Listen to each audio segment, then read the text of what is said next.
అందరికీ నమస్కారం. మనం ఇవాల్టి వార్తల్లోని అంశాలను క్లుప్తంగా తెలుసుకుందాం.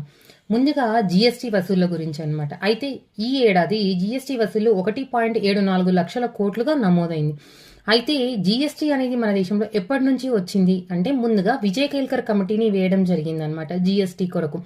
దాని తర్వాత 122వ రాజ్యాంగ సవరణ బిల్లుగా అప్పటి ఆర్థిక మంత్రి అయిన అరుణ్ జైట్లీ గారు బిల్లును ప్రవేశపెట్టడం జరిగింది. ఇదే బిల్లు 101వ రాజ్యాంగ సవరణ చట్టంగా 2016లో ఆమోదం పొందిందనమాట. అయితే మనం ప్రతి సంవత్సరం కూడా జూలై 1వ తేదీని జిఎస్టీ రోజుగా మనం జరుపుకుంటాం. అసలు ఎందుకు ఇలాగా జరుపుకుంటాము అంటే 2017 జూలై 1 నుంచి మన దేశంలో జిఎస్టీ అనేది ఒక పరోక్ష పన్నుగా అమల్లోకి రావడం జరిగింది.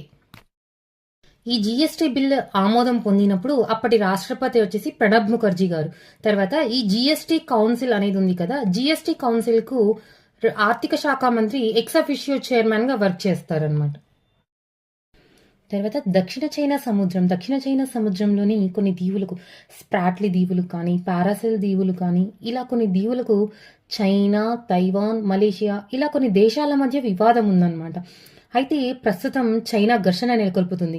ఏ విధంగా అంటే అక్కడ స్ప్రాట్లీ దీవులు చాలా దీవులు ఉన్నాయన్నమాట. అయితే వాటిలో కొన్నింటిని ఫిలిప్పైన్స్ నామ్ అని చెప్పేసి అక్కడ నౌకాదళాన్ని రక్షణగా పెడుతుంది.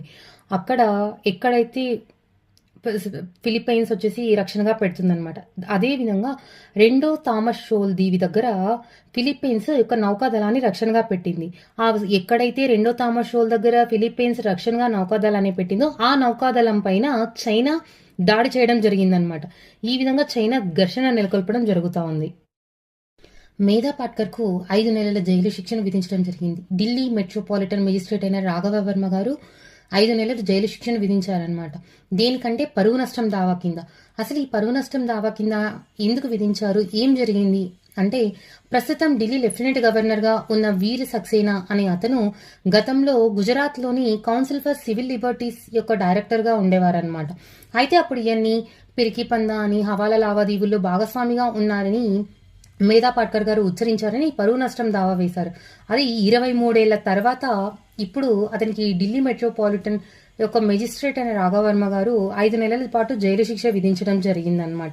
అయితే ఈమె ఉన్నత కోర్టుని అప్పీల్ చేసుకోవడం కొరకు నెల రోజుల పాటు శిక్ష విధించకుండా ఆపింది. తర్వాత అసలు ఎవరు ఈమె మేధా పాట్కర్ అంటే ఎవరు అంటే ఈమె ఒక ఉద్యమకారిణి, సామాజిక కార్యకర్త అన్నమాట. ఈమె నుండిని నర్మదా బచావో ఆందోళన్ అనే దానికి ఉద్రిక్తత నెలకొని దాన్ని విజయవంతంగా చేసిండే కార్యకర్త అనమాట ఈమె. నర్మదా బచావో ఆందోళన్ ఎందుకంటే నర్మదా నది పైన అప్పుడు సర్దార్ సరోవర్ డ్యామ్ అనేది ఒక పెద్దది, దానిపైన ఇంకా చాలా డ్యాములు కడతారు అని చెప్పి అక్కడున్న ప్రజలందరికీ కూడా చాలా నష్టం జరుగుతుంది అనేసి ఆ ప్రజలకు నష్టం కాకోకుండా ఈమె ఉద్యమం చేసిందనమాట. ఉద్యమం పేరు నర్మదా బచావో ఆందోళన్. ఇటీవల ప్యారిస్ నగరంలో జరగనున్న ఒలింపిక్స్ కు ప్యారిస్ నగరాన్ని అత్యంత సుందరంగా అలంకరించబోతున్నారనమాట. అయితే జనరల్ గా స్పోర్ట్స్ ఎక్కడైతే జరుగుతాయో అక్కడ ఆ స్టేడియం ని మాత్రమే అలంకరించేవారు అనమాట జనరల్ గా అయితే. కానీ ఈసారి వచ్చేసి స్టేడియమే కాకుండా అక్కడ సీన్ నది ప్రాంతాన్ని మొత్తం కూడా అంగరంగ వైభవంగా అలంకరించబోతున్నారు.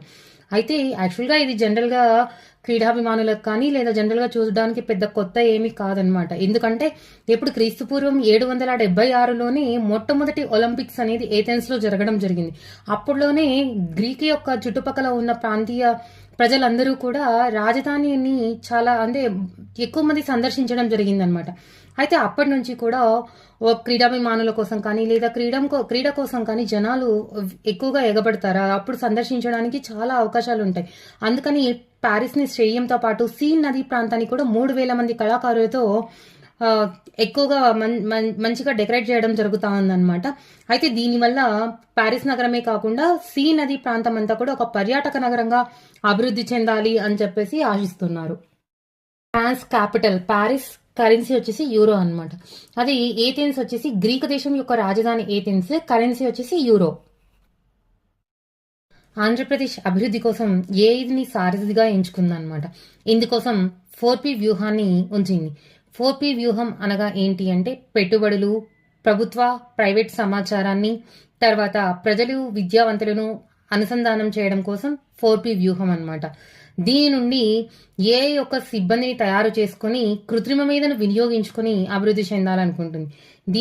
దీనికోసం జపాన్లోని గ్రీన్ హౌస్లో తెగుళ్ల ముప్పును ముందే తెలియచెప్పే ఏఐ టెక్నిక్ అనేది దీనికి మంచి ఉదాహరణ అన్నమాట. ఈ విధంగా అయితే జపాన్లోని ప్రభుత్వ విశ్వవిద్యాలయాలు, వ్యవసాయ నిపుణుల నుండి 4P వ్యూహం యొక్క ప్లాంటెక్ట్ అనే ప్రైవేట్ సంస్థ ఈ టెక్నిక్ని వినియోగించింది. అయితే ఇది అభివృద్ధి చెందింది కాబట్టి దీని నుంచి కూడా మనం ఏఐని డెవలప్ చేయడంలో ముందంజలో నిలిచి ఈ 4P వ్యూహం సక్సెస్ అయ్యేలా చూడాలి అని చెప్పి ఆంధ్రప్రదేశ్ ఆశిస్తుంది. తర్వాత మన లోక్సభ స్పీకర్ ఓం బిర్లా గారు 9 మందితో కూడిన ప్యానల్ స్పీకర్స్ ని అనౌన్స్ చేయడం జరిగింది. ఈ 9 మంది యొక్క ప్యానల్ స్పీకర్స్ లో తెదేపా ఎంపీ కృష్ణప్రసాద్ గారి పేరు కూడా ప్రకటించడం జరిగిందనమాట. అయితే ప్యానల్ స్పీకర్ అంటే ఎవరు అంటే డిప్యూటీ స్పీకర్ కానీ డిప్యూటీ స్పీకర్ కానీ తర్వాత ప్రోటెం స్పీకర్ కానీ ప్యానల్ స్పీకర్ కానీ వీళ్ళందరూ కూడా లోక్సభ సభ్యులే అన్నమాట. అయితే first speaker deputy speaker nomination చేస్తారనమాట. దాని తర్వాత ప్యానల్ స్పీకర్స్ ఏంటి అంటే స్పీకర్ లేనప్పుడు స్పీకర్ పదవిలో డిప్యూటీ స్పీకర్ గారు ఉండి సభను నడిపిస్తారు. తర్వాత డిప్యూటీ స్పీకర్ కూడా లేకపోతే అప్పుడు ప్యానల్ స్పీకర్స్ సభను నిర్వహిస్తారనమాట. అలాగా ప్యానల్ స్పీకర్స్ ని ప్యానల్ స్పీకర్ 1, ప్యానల్ స్పీకర్ 2 అలాగా 9 మందిని అనౌన్స్ చేయడం జరుగుతుంది. వీళ్ళు ఎవరైతే సభకు లోక్సభ స్పీకర్ కానీ డిప్యూటీ స్పీకర్ కానీ గైర్హాజరు అవుతారో అప్పుడు ఆ స్థానంలో ఈ ప్యానల్ స్పీకర్స్ గారు స్పీకర్ గా ఉండి సభను నిర్వహిస్తారని. తర్వాత తృణమూల్ కాంగ్రెస్ ఎంపీ అయిన సాకేత్ గోఖలే గారికి ఢిల్లీ హైకోర్టు 50 లక్షల రూపాయల జరిమానా విధించడం జరిగింది. పరువు నష్టం దావా కింద అన్నమాట. అసలు పరువు నష్ట దావా కింద 50 లక్షల జరిమానా ఎందుకు విధించింది అంటే దౌత్యవేత్త అయిన లక్ష్మీపురి గారి పైన 2021లో సోషల్ మీడియాలో ఆదాయానికి మించిన ఆస్తులు కొనుగోలు చేశారని సోషల్ మీడియాలో ప్రకటించడం జరిగింది. అంతేకాకుండా ఆమె భర్త కేంద్ర మంత్రి అయిన హర్దీప్ సింగ్ పురి గురించి కూడా ఇలా మాట్లాడడం జరిగిందనమాట. అందుకోసం లక్ష్మీపురి గారు పరువు నష్టం దావా కేసు వేయడంతో ఆమె చేసిన ఆరోపణలన్నీ కూడా అబద్ధమని చెప్పి తేల్చి ఢిల్లీ హైకోర్టు బహిరంగంగా క్షమాపణలు చెప్పాలని చెప్పి కోరుతూ మరియు 50 లక్షల రూపాయల జరిమానా సాకేత్ గోఖలే గారికి విధించడం జరిగింది. తర్వాత దక్షిణ ప్రాంత power grid chief general manager గా అఖిలేష్ పాఠక్ గారు బాధ్యతలు చేపట్టారు.